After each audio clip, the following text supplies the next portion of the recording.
Bom dia a todos da Bahia, é uma satisfação falar com vocês. A meu lado é o conhecido João Roma, nosso ministro, e tenho certeza que será uma boa entrevista aí com boas notícias, né, para prestar ao nosso querido povo baiano. É isso aí, estou vendo também o ministro João Roma, que está nos assistindo também, está participando da entrevista. Ministro, bom dia. Bom dia, uma satisfação muito grande mais uma vez estar aqui com o Abrado, ao lado do nosso presidente Jair Messias Bolsonaro. É isso aí. Vamos começar o programa perguntando ao presidente, né? Não sei se ele já tem reparado, mas a Bahia tem um movimento crescente bolsonarista muito forte. No último dia 2 de julho nós vimos uma motociata incrível, mais de 40 mil motociclistas em Salvador, que é conhecida como a capital da esquerda, era conhecida.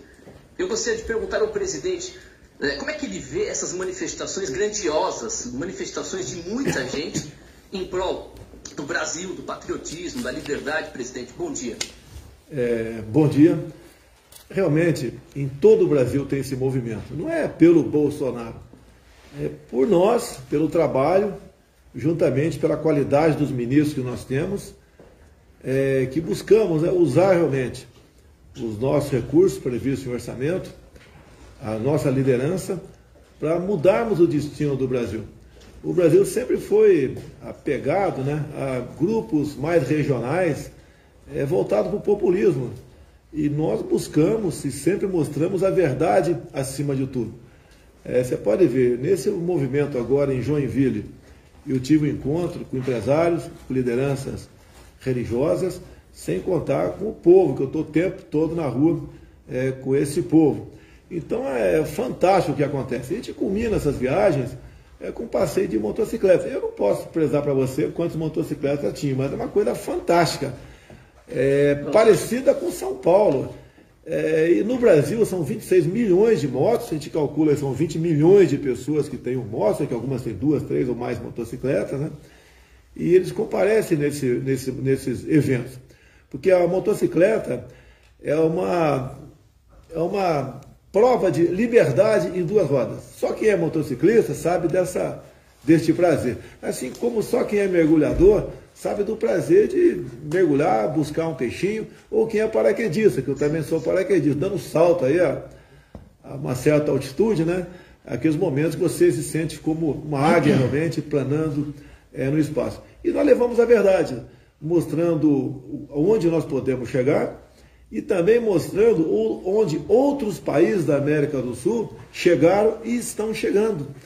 E estaria à disposição para comentar alguma coisa sobre isso aí com vocês. Porque nós temos que aprender, né, por vezes, com o erro dos outros, e não com o próprio erro. Porque daí isso aí pode se transformar numa fatalidade para a gente. E de acordo com o erro, você recuperar aquilo pode levar 10, 20, 50 anos ou mais. Então essa é a mensagem que a gente leva, por isso o apoio por parte da população muito grande que nós temos. É isso mesmo, 8 horas e 21 minutos, estamos ao vivo com o presidente da República, Jair Messias Bolsonaro. Presidente, na Bahia, nos últimos anos, né, governada pelo Estado do PT, a população tem perdido muito, né? Em vários aspectos, o governo, as pessoas têm sofrido na segurança, na economia, e o governo federal vem trabalhando fortemente aqui do Estado com várias obras. Agora a gente recebe aqui na Brado várias denúncias de obras do governo federal que são usurpadas, né, neste flagrante pelo governo do Estado, pelo governador Rui Costa aqui do PT. Muita gente manda, como é que fala, os cartazes de obras do governo federal, e eles colocam um adesivo em cima do governo estadual. Eu até disse isso ao ministro João Roma, se não me engano, na última entrevista. Como é que o senhor vê, presidente, essa usurpação aqui, essa manifestação aqui ilegal por parte do governador do Estado, Rui Costa? É o que a esquerda sempre fez, né? Eles se apoderam de obras dos outros. Só o ministro Rogério Marinho, do Desenvolvimento Regional, ele tem mais de 20 mil obras pelo Brasil. O Gilson Machado Turismo, são umas centenas de obras pelo Brasil, sem contar o do Tarcísio. Agora, o que eles fazem? Como eles não têm o que apresentar, eles pegam e botam uma placa lá como se fossem deles. Isso é muito comum acontecer em conjuntos habitacionais, o programa Casa Verde e Amarela. Quantas vezes, né? A gente vai ao Pedro da Caixa, ele manda alguém da região dar uma olhada e está lá a placa, realmente é como se fosse obra deles. Essa é até a questão das Olimpíadas. Você vê o governador da Bahia, ele dizendo aí se a Bahia fosse um país, seria o 25º do mundo. Só que ele não investiu. Ele não investiu no Bolsa Atleta. Inclusive, presidente, ele requentou promessa. Porque na questão do boxe, por exemplo, ele disse agora que ia investir no centro do boxe. Só que isso já é uma promessa que tem mais de 4 anos, que ele disse que ia fazer, também não fez. No ano que vem já acaba o mandato de Rui Costa como governador na Bahia. E ele não cumpriu essa promessa e está requentando promessa. Outro dia, comentei aqui na Brado, inclusive, que ele disse que o senhor não tinha obra nova na Bahia. Eu disse nem é necessário, porque tem muita obra que não está concluída por décadas e que Bolsonaro está concluindo, como é o caso da duplicação da BR-101. Obras velhas, paradas, elas dão prejuízo ao Estado. Você tem que ter segurança, tem que fazer a manutenção do que já foi feito, então isso é prejuízo. Agora, obras acabadas, elas dão lucro, tá? Então nós procuramos investir em grande parte, sim, em obras inacabadas. E dizer eu, querido governador Rui Costa, que obras concluídas, e muito bem concluídas, o partido dele, junto com Dilma e Lula, fizeram, por exemplo, em Cuba, em Angola, a Venezuela, obras fantásticas, todas elas concluídas com dinheiro nosso. E vocês sabem quem é que avalizou essas obras? O Tesouro Nacional. Estamos pagando agora juros que a Venezuela não pagou. E que é uma exclusividade para vocês, quando você faz um empréstimo, né, como esses países fizeram empréstimo aqui no Brasil via BNDES, tem sempre um avalista, ou seja, se não pagar, quem vai pagar? Você sabe o que o governo de Fidel Castro, na época, apresentou como garantia de mais de $1 bilhão que o Lula mandou para lá para fazer o Porto de Mariel? A garantia era charutos. Ou seja, pessoal, não estão pagando a conta e se o Brasil quiser recuperar o dinheiro, receba $1 bilhão em charuto. Esse é o governo da esquerda que tínhamos aqui e é o governo do Rui Costa que ainda tem na Bahia. Falando sobre Rui Costa, mais uma vez, presidente, ele aqui na Bahia, em várias emissoras locais, veículos aqui de Salvador, do estado, ele dá entrevista falando sempre dessa CPI aí, que tem um único objetivo, que é desgastar a imagem do senhor. O circo da CPI da Covid. Agora, parece que a imprensa local também, grande parte, não se lembra do grande fato, marcante aqui para os baianos, o ministro João Roma sabe muito bem, que é o desvio de quase 44 milhões de reais dos respiradores que foram comprados. E ninguém fala nada, presidente. Ninguém diz nada aqui, principalmente os veículos de comunicação. O governador já se esqueceu. Então ele fala de CPI, de Covid e tudo mais. Só que pelo menos ele não é investigado, né? Por exemplo, ele não está sob investigação. Quase 43 milhões de reais que foram investidos, né, nesses respiradores no combate à pandemia aqui no estado. E um secretário da Casa Civil foi demitido, só que sumiu. Não apareceu o valor também. Presidente, é um desgaste, na verdade, para os baianos. Como é que o senhor vê essa situação? Sem dúvida, presidente. E ainda teve o desgaste da Sputnik, que nessa semana eu também comentei. Bem lembrado. Certo? O grande fiasco do PT. Anunciaram que foi sem ter sido, não é? Termina saindo de fininho, porque quando as coisas não dão certo do lado dele, simplesmente sai de fininho, né? E não dá sequer uma explicação plausível à população. Entre as obras que ele se apropria e não faz a menção devida ao governo Bolsonaro, entre elas está o envio de vacinas, porque falaram da Sputnik, fizeram carnaval e propaganda, que é o que sabe fazer, mas quem mandou vacina realmente para o povo baiano foi o governo do presidente Bolsonaro. Olha, um grande escândalo, né? Comprovado via consórcio do Nordeste, onde o governador aí está incluído aí. Então, tinha lá um executor disso tudo, né, chamado Carlos Gabas. Ele pegou 49 milhões do dinheiro federal e comprou, né, respiradores. Só que não recebeu nenhum respirador. E isso daí está esquecido pela própria CPI. Um senador entrou com pedido para convocar o Carlos Gabas e o Renan Calheiros não aceitou. Agora, o que acontece é o seguinte, olha só. Eu tenho a obrigação de falar só o que eu posso efetivamente comprovar. Isso é uma coisa que a gente pode comprovar. Outra coisa, o Omar Aziz, juntamente com o irmão do Renan Calheiros, o Renildo Calheiros, que é do PCdoB, partido satélite do PT, apresentaram uma emenda a uma medida provisória nossa, de modo que governadores e prefeitos pudessem comprar vacina sem licitação e sem certificação da Anvisa. É o que eles queriam fazer com a Sputnik, comprar, não sei com que valor, né, mas com toda certeza um valor altíssimo, essas vacinas, e depois chegar no Brasil metendo o braço do povo sem qualquer responsabilidade. Isso eles queriam fazer. E nós frustramos esse plano deles, não deixamos que isso foi para frente. E hoje em dia, aqueles da CPI, o G7, né, nos acusam do que eles tentaram fazer. Nós não nos corrompemos, não teve propina e nenhuma compra realizada por nós, por parte de compra de vacinas. Somente compramos vacinas certificadas pela Anvisa e só pagamos depois que elas chegaram no Brasil. Então, nada existe contrário do governo. Agora, o outro governador aqui do Maranhão, ele faz showmício para entregar vacina. E como se fosse ele que estivesse entregando a vacina. Todas as vacinas entregues no Brasil foram compradas pelo governo federal. Agora, o SUS é tripartite.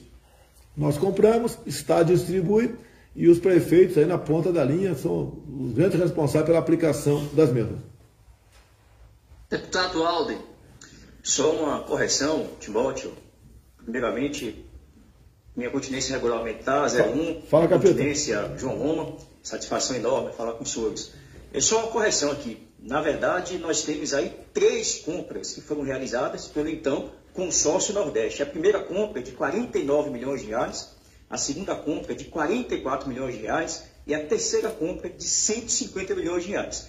Todos esses montantes foram comprados com recursos antecipados e do governo federal. Inclusive, aqui no Estado, eu fui o único parlamentar estadual que fiz uma denúncia junto ao PGR, a PGR, ao Ministério Público Federal, inclusive o Ministério Público aqui do Estado, e o Tribunal de Contas. E o Tribunal de Contas, inclusive, já está intimando, já havia intimado o secretário da Saúde, o Fábio Vilas Boas, para prestar esclarecimentos sobre o uso desses recursos. Então, só atualizando, são 243 milhões de reais, senhor presidente e senhor João Roma, que foram pagos antecipadamente com recursos do governo federal e até hoje não foram entregues. E o mais estranho é que grande parte da imprensa baiana não fala sobre isso.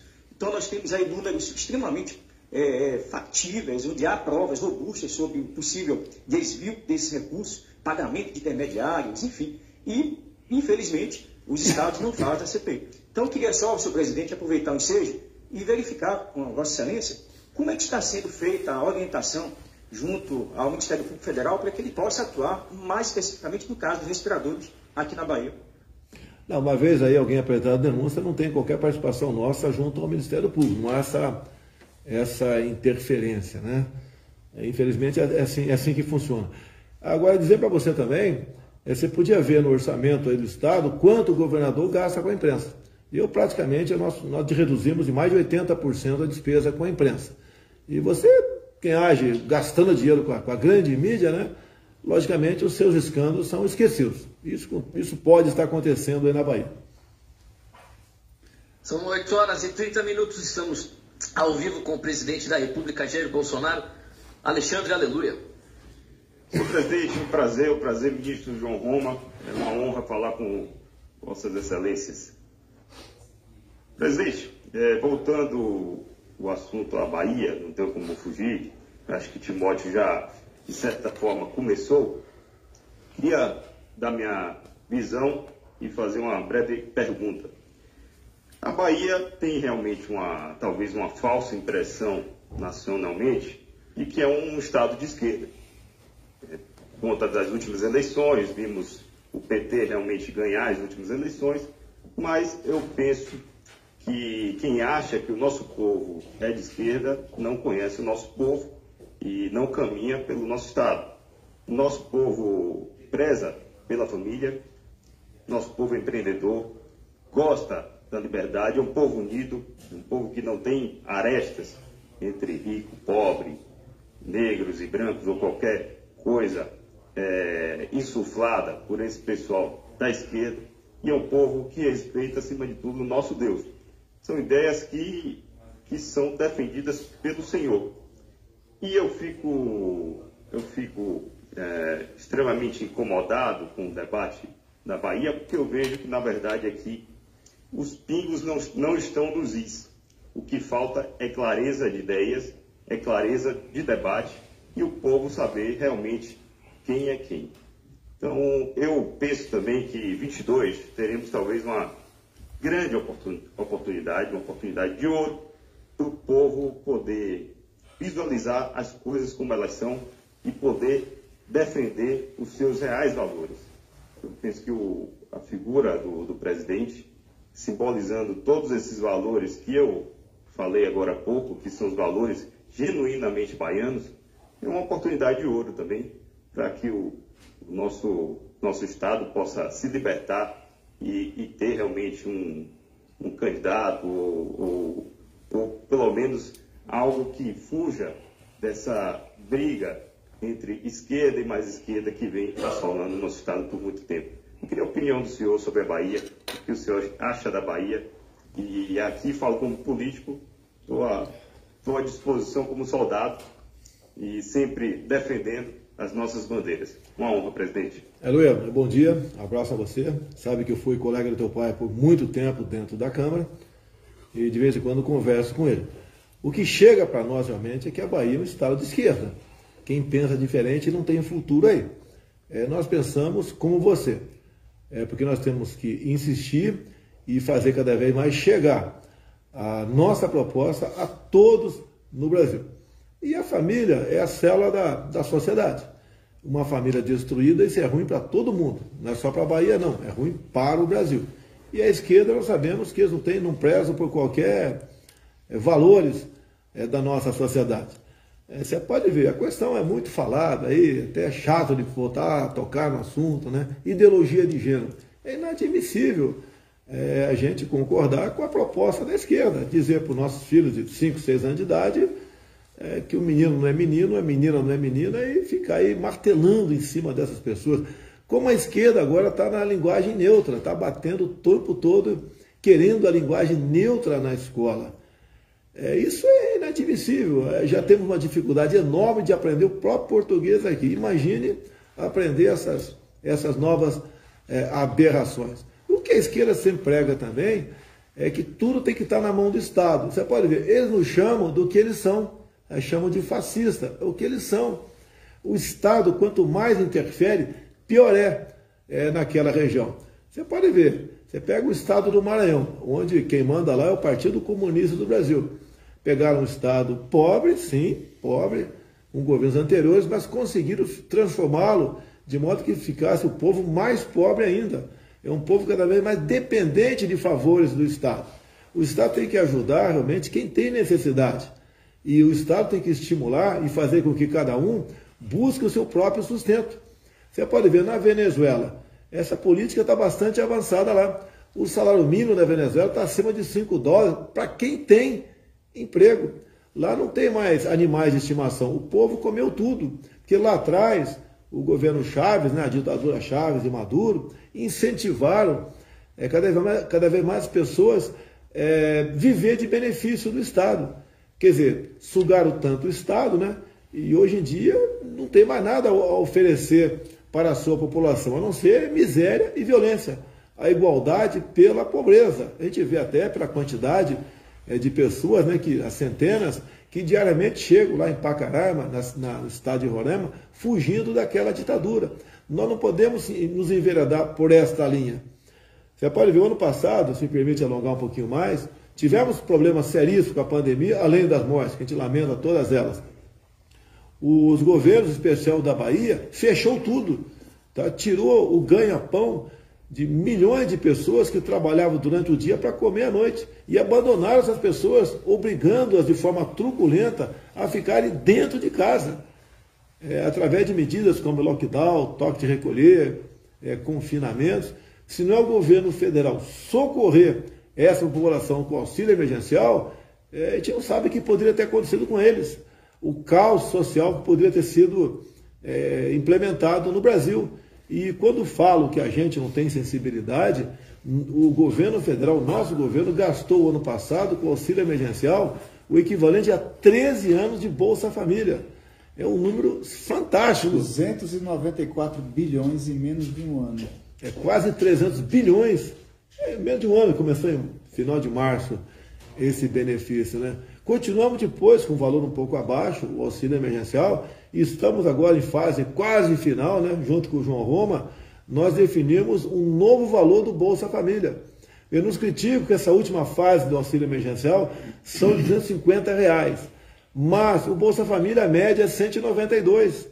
e nós estamos acertados aqui, no mínimo 50% de reajuste para o Bolsa Família. Nós queremos 100%, mas temos que ter responsabilidade, que a economia não pode quebrar, porque se você quebrar a economia, não adianta você ganhar 1 milhão por mês, né, que você não vai dar para comprar um pãozinho. É igual o dinheiro lá venezuelano, você vai comprar pãozinho com milhões de dinheiro dele, e quando você acha um pãozinho para comprar? Agora, os desafios são muitos. Lamentavelmente, o governador do seu estado, aí, Bahia, né, que é o estado do Brasil, levou à lona os mais pobres, aqueles que viviam da informalidade, que viviam de vender nas ruas seus objetos.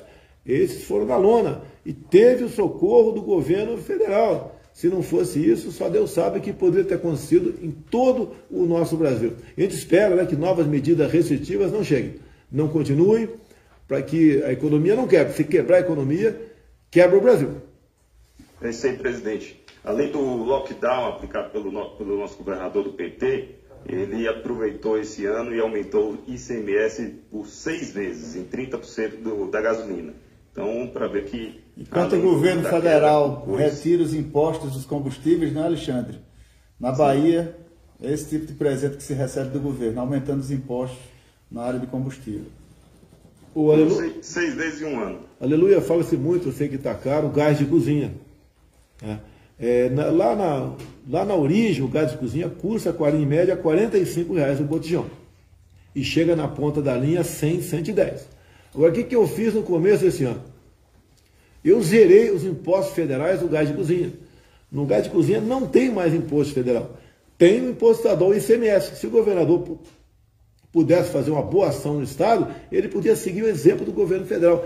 Zerar o imposto estadual, que é o ICMS, no gás de cozinha. E não ficar fazendo demagogia, proselitismo ou mentindo para a população da Bahia, como se o responsável fosse eu. E mais ainda, o ICMS da gasolina também é mais do dobro do imposto federal. Perfeito, presidente. Queria só mais uma pergunta, não temos como sair desse tema, né? Vou falar do voto auditável e contagem pública de votos. Assisti calmamente aquela live do Pingo nos Is, né? E eu estudei depois os documentos, e não resta dúvida que temos uma eleição manipulável e manipulada, né, na minha visão. Nós temos o caso de Aparibé, que para mim é estarrecedor, uma fraude comprovada, né? Por menor que seja a cidade, o modo de operar, o método, para mim é o mesmo, seja a cidade de 15 mil habitantes ou 1 milhão, portanto, a gravidade passa a ser igual. E nós temos realmente todos esses escândalos, para mim, já são mais que motivo para uma grande reforma eleitoral. Enxergo também que, mais que necessário, a partir de tudo isso, talvez uma grande comunicação, inclusive internacional, porque é um escândalo internacional. O caso de Aparibé não pode, para mim, é crucial. E nós queríamos saber, e agora? Teremos dia 7 de setembro uma grande manifestação no Brasil todo, mas o povo vai fazer o quê? Porque realmente é algo que a gente fica se perguntando, estamos no caminho certo? Adianta? Faremos o quê? Qual será o próximo passo? Porque eu diria assim, é angustiante, é quase uma peça de ficção, é assustador. O presidente Arthur Lira confirmou que vai chamar para o plenário, não é, presidente? Vai, mas se não tiver uma negociação antes, um acordo, vai ser derrotada a proposta. Porque o ministro Barroso apavorou alguns parlamentares. E tem parlamentar que deve alguma coisa na Justiça, deve no Supremo, né? Então o Barroso apavorou. Ele foi para dentro do parlamento fazer reuniões com lideranças, praticamente exigindo que o Congresso não aprovasse o voto impresso. Deixo bem claro que 3 outros momentos na história nós aprovamos o voto impresso aqui em Brasília. E a última questão foi em 2017, comigo. E foi quase unanimidade. Aprovamos. Depois o Supremo, sempre o Supremo, né, disse que era inconstitucional. Quer dizer, realmente não tem cabimento isso que o Supremo fez. Agora, deixar bem claro, quando você fala em Aperibé, é Rio de Janeiro, uma pequena cidade aqui do Rio de Janeiro. Quem disse que o pessoal invadiu lá e pode ter adulterado, né, alterado o placar de votação, foi o próprio TSE, não sei o que disse. Não foi ninguém que descobriu. O próprio TSE, o diretor de informática, assinou embaixo, disse que isso aconteceu. Agora, como você bem lembrou a questão daquela live, né, o Pingo nos Is, foi na última quinta-feira, o próprio TSE diz que um hacker ficou de abril a novembro de 2018 andando lá por dentro, né, dos computadores do TSE, inclusive tendo acesso ao código-fonte. Agora, que fique bem claro para a população, não é o hacker que resolveu passear por lá, olha, não tenho o que fazer, eu vou ficar passeando por aí. Isso daí, com toda certeza, não tenho prova, né, mas com toda certeza, é um hacker contratado com pessoas com dinheiro para ficar se movimentando, fazendo alterações dentro do TSE. Inclusive, esse hacker trabalhou à vontade por ocasião do primeiro turno e também por ocasião do segundo turno. Agora, quando, né, o hacker, isso aí é uma suposição, deixar bem claro, esse grupo de hackers, quando as eleições acabaram, o grupo que o contratou, e você deve saber quem é, não pagou esse serviço. O hacker resolveu denunciar. E quando ele denunciou, a ministra, presidente do TSE na época, Rosa Weber, resolveu fazer com que a Polícia Federal abrisse um inquérito.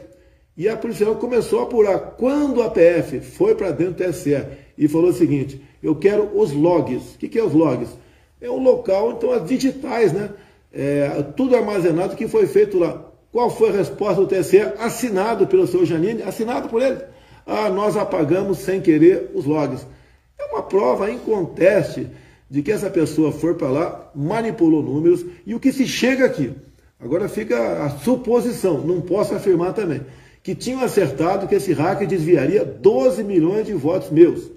E como eu tive muito voto, não foi suficiente, né, ou não foram suficientes, 12 milhões de votos retirados de mim e passado para outro ou anulado. E daí, então, houve o fato, né, de eu ter ganho as eleições. Então, os hackers não foram pagos, porque quem contratou esses hackers, é uma suposição, deixar bem claro, quem contratou os hackers não conseguiu o seu intento, ou seja, eleger o poste por ocasião das eleições de 2018. Eles agora voltam com toda a carga, que se a gente entrar, conseguir fazer não precisa fazer nem perícia, né? Está comprovado. O TSE comprovou, o TSE assinou embaixo, apagou os rastros, apagou as digitais na cena do crime. Isso é mais do que suficiente para nós, sim, aprovarmos o voto impresso. E deixar bem claro quem está nos assistindo.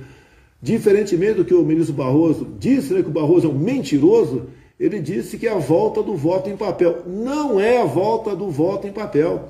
Você vota como sempre votou aí na tua urna eletrônica, aparece na tela o nome do seu candidato e uma impressora ao lado escreve o nome do seu candidato. Se você concordar, olha, o que está na tela é o que está no papel. Você aperta o botão, o papel cai na urna. Não existe contato manual com o papel. E acabando as eleições, né, naquele mesmo domingo, à noite, você tem automaticamente a apuração das eleições, né, ali pela imprensa, pela televisão, e começa a contagem manual dos votos. É coisa simples. Muito simples. Isso chama-se contagem pública dos votos. E não podemos admitir que numa sala secreta, meia dúzia de servidores, um deles, o Janine, que agora saiu de lá, mas foi ser secretário especial do ministro Barroso, conte os votos e fala, o resultado é esse aqui. E ponto final. Não podemos admitir isso aí. Podemos ter problemas por ocasião das eleições de 22. E nós queremos o voto democrático, o voto transparente, o voto seguro. Apenas isso que nós todos, né, hoje em dia, mais da metade da população quer. E nós temos a obrigação de fazer com que tenhamos uma eleições sem dúvidas, sem surpresas, uma eleições limpas. É coisa que a esquerda não quer, que o PT não quer, PCdoB não quer, PSOL não quer, e alguns outros partidos também, aleluia, que no passado foram favoráveis e agora são contrários. Parece que o poder de persuasão, de intimidação do Barroso está fazendo a diferença dentro do parlamento brasileiro. E São 8 horas e diferente do que se 47 diz, minutos, estamos ao vivo isso com o aqui... presidente Jair Bolsonaro. Presidente, sobre o mesmo assunto, recebi informação que o Nizam ele já topou a trabalhar agora no TSE para fazer o marketing sobre, entre aspas, a lisura das eleições. Senhor presidente, o senhor já viu isso, essa notícia? O que o senhor acha? Eu vi na coluna do Cláudio Humberto, que é um jornalista sério, né? Pô, tá na cara que esse cara custa milhões de dólares o seu trabalho. Quer fazer de graça por patriotismo ou para fazer com que o voto não seja aprovado, né? E assim garante que nós não podemos investigar o que aconteceu não só nas eleições de 2018, bem como em anteriores. Olha um fato inacreditável. Quem entende um pouco de matemática, de probabilidade, de estatística, eu tenho repetido isso aí. Eleições de São Paulo, capital, o ano passado, com 0,39% dos votos apurados, menos de 1% do total dos votos apurados, o sistema travou. E quando travou, você viu quem eram os primeiros até aquele momento. Estava lá em primeiro lugar lá o Bruno Covas, até o oitavo. E cada um tinha um percentual de votos naquele retrato no momento. Horas depois, o sistema destrava, vai para o 100%. A classificação é a mesma. Pode acontecer, mas uma coisa fantástica, inacreditável. Além da classificação a mesma, o percentual de cada candidato com 100% apurado e com 0,39% apurado, desprezando as casas decimais, são exatamente os mesmos.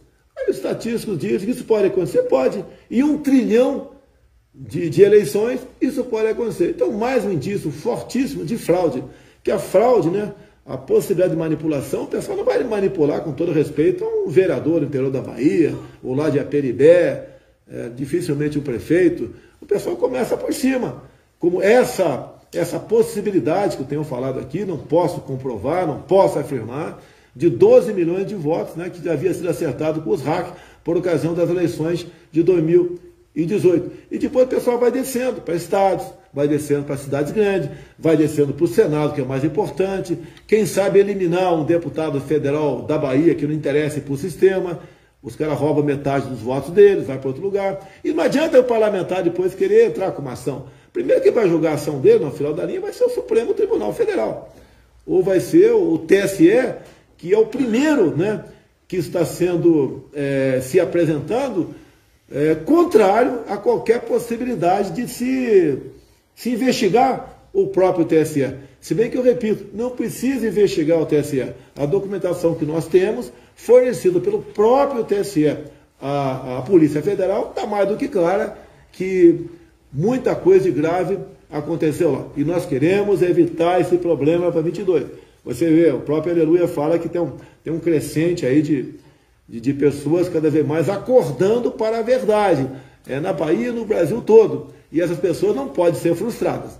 Temos que ter eleições limpas. É inacreditável que um ministro do Supremo Tribunal Federal, Luiz Barroso, seja contrário a isso. E já, Aleluia, que você falou aí em valores, olha as bandeiras que o nosso querido ministro Barroso defende. Ele defende aborto, ele é contra a redução da maioridade penal, mas ele é favorável à redução da maioridade do estupro de vulnerável, passar de 14 para 12 anos, para quem não sabe o que é isso. Hoje em dia, se uma menina de 14 anos ou 15 tem relações sexuais com um adulto, isso não é estupro. Tá? Mas se 13 ou 12 tiver, mesmo com consentimento, é estupro. O Barroso quer reduzir para 12 anos essa idade. É inacreditável, é inadmissível isso daí. Esse é o ministro Barroso. É desarmamentista, ele é trotskista, ele é tudo o que não interessa para o Estado Democrático. E costumo sempre dizer, né, vale para o Barroso agora, vale para muita gente. É muito fácil você ser comunista num país livre. Eu quero ver você ser livre num país comunista. Capitão Alden, Alexandre, quer comentar? Só terminando, presidente, exatamente isso. Eu também penso igual. Esses valores são completamente contra a nossa família, a família brasileira. E eu queria destacar uma posição do ministro Barroso. Ele tem uma frase que diz que o Supremo seria o editor, essa é a frase que ele utiliza, o editor da sociedade. E aí eu entro no tema das chamadas Big Techs, né, das empresas grandes de internet. E os conservadores têm cada vez mais sido censurados na internet. Meu receio é, lógico, como aqui é também uma plataforma conservadora, nós também trabalhamos, digamos assim, contra o sistema, né, midiático daqui da Bahia, enfim, e até do discurso nacional, da mídia nacional tradicional, é que essa censura chegue de maneira profunda no ano que vem, até de maneira próxima às eleições. Qual seria o caminho do Brasil para evitar essa censura desenfreada das Big Techs, das grandes empresas de internet? O que faríamos? Olha, obrigado pela pergunta. Até porque é um fenômeno mundial, né, acontecendo nos Estados Unidos. Então, que nós, aleluia, está amadurecendo, você agora deu um checkmate em mim, né? Eu quero, a decisão minha, essa semana, até baseado na tua pergunta aí, nós enviamos um projeto bastante curtinho para dentro do parlamento, mais ou menos seguintes termos, né? Baseado aí em dispositivos do artigo 5º da Constituição, que fala das garantias e direitos individuais. Um deles é a liberdade de expressão. Fazer com que qualquer matéria sua, de quem está nos ouvindo aqui, só possa ser retirado dessas páginas por decisão judicial. E ponto final. Que caso contrário vai acontecer exatamente o que nós vimos nos Estados Unidos, onde quem apoiava o Trump era censurado e quem não apoiava era exaltado. O mesmo já acontece aqui no Brasil. Não temos outra alternativa a não ser nos socorrermos do parlamento. Eu espero que o parlamento aqui entenda essa questão. Obviamente que os partidos de esquerda vão ser contrários, que eles podem escrever, falar a maior barbaridade do mundo, nos Facebook, no Instagram, seja onde for. Não tem problema nenhum. Mas você falar aqui algo qualquer, né, defendendo seu ponto de vista, defendendo a família, defendendo o voto auditável, né, fazendo críticas justas a autoridades do Supremo, por exemplo, você tem sua página bloqueada, retirada do ar, e ainda vai ser incluído no inquérito de fake news. Quem sabe sofrer uma busca e apreensão na tua casa, ou quem sabe até mesmo uma prisão.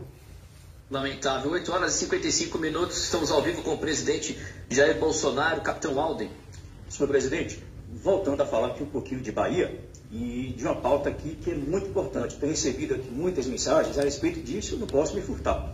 A pauta desarmamentista no Brasil. Né? Infelizmente a esquerda tem batido muito nisso, tentar desarmar o Brasil. Como o senhor mesmo disse, um povo escravizado, ele é muito mais facilmente escravizado, principalmente sem armas. O senhor defende isso com unhas e dentes, e nós devemos também defender não apenas a questão das armas, como diz o Marcos Coron, mas é uma briga por liberdade, não apenas sobre armas. Não é sobre armas, mas sim sobre liberdade. Então, eu queria até, inclusive, reforçar aqui essa nossa luta, essa nossa bandeira. Com relação à parte armamentista, aqui do estado da Bahia, ele é o estado que apresenta o maior índice de CMS do Brasil, que são 40%, que é cobrado aqui em relação à compra de armas. E o pessoal armamentista, e especialmente os CACs, tem me pedido aqui, senhor presidente, para alertar Vossa Excelência de que o sistema SIS-GICORP, que é o sistema informatizado da SFPC, tem o tempo inteiro demonstrado instabilidade, tem dificultado, inclusive, o acesso dos CACs à confecção dos CRs, à liberação da compra de armas, enfim, tem sido uma verdadeira luta aqui no Estado com relação a isso, principalmente porque, por conta da discricionariedade por parte da Polícia Federal, de delegados da Polícia Federal, que dizem sim ou não de uma forma muito própria e discriminatória, muitas vezes, discricionária. Então, eu queria saber, senhor presidente, se já existe um projeto para ser encaminhado ao Congresso, além de uma medida provisória, versando sobre a limitação dessa discricionariedade por parte do delegado da Polícia Federal em conceder o porte de armas, inclusive aqueles CACs que já têm esse porte, esse direito, já há mais de 5 anos. E eu tenho recebido aqui muitas críticas de pessoas que têm esse registro há mais de 10 anos e quando foi renovar agora, a PF deferiu. E somente uma outra pergunta, senhor presidente, com relação ao Habite Seguro. Eu fiquei muito feliz quando, na época do ministro André Mendonça, eu fiz uma visita ao ministro André Mendonça, solicitando, indicando a criação de um programa federal de habitação.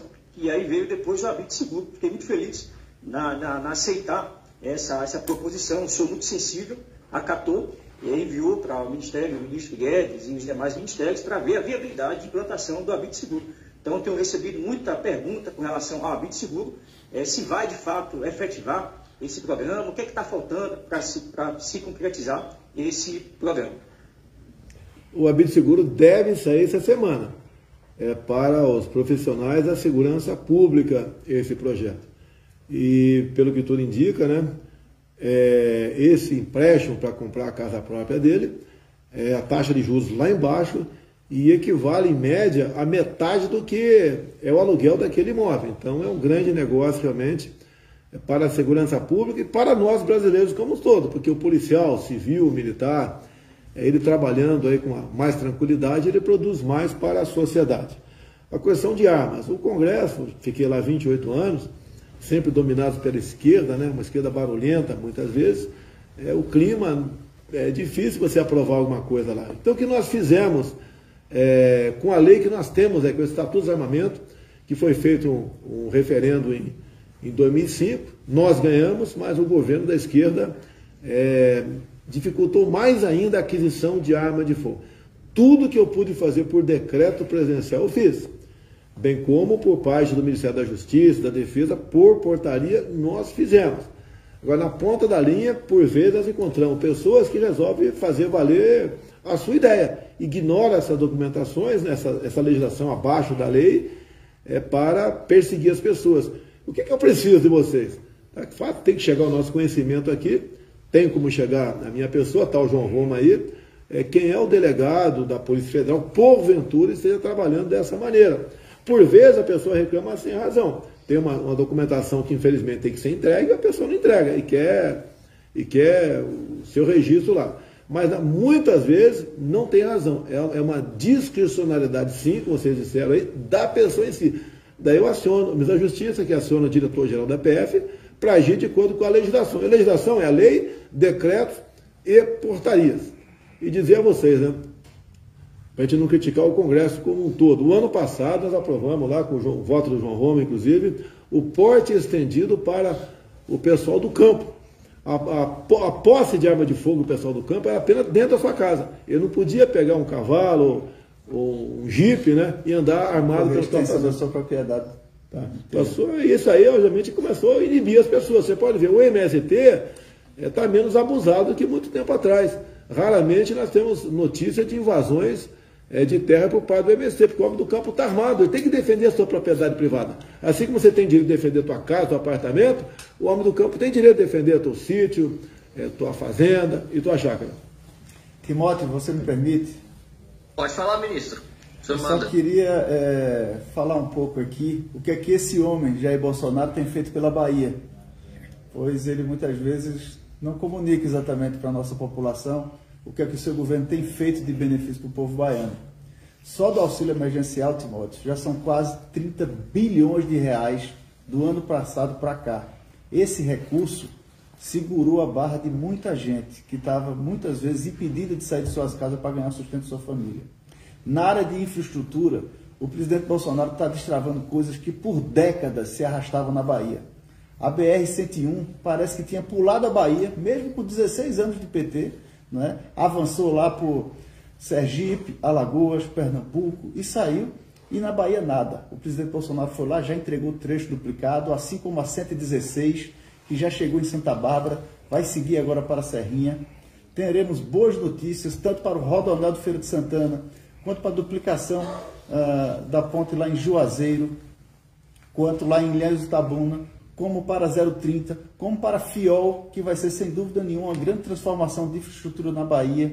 Né? O presidente Bolsonaro tem acionado várias questões, inclusive orçamentárias, que tem defendido o nosso estado e projetado. O ministro Gilson mandou para cá também uma série de obras, são mais de 144 milhões de obras já em andamento, né, em vários municípios baianos, que reforçam o quesito do nosso turismo, que também é emprego e renda para a nossa população. É ocupação para um estado, né, que ficou sem poder desenvolver essas atividades que emprega tanta gente.